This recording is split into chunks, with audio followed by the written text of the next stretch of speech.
வாங்க மக்களே வாங்க, நம்ம கோயம்புத்தூரில் இருக்க ஈசாவை பார்க்க போயிருக்கோம். அது எப்படி இருக்குன்னு பாருங்கள். ஈசாவில்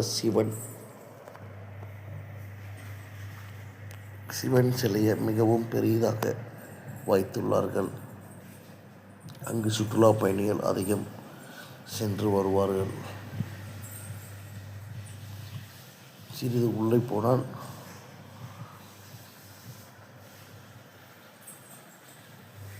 பாருங்கள். அப்படியே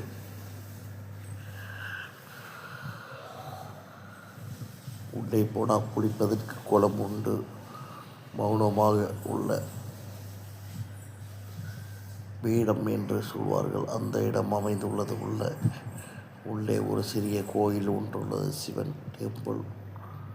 இதை பார்ப்பதற்கு சுற்றுலா பயணிகள் அதிகமான வருகை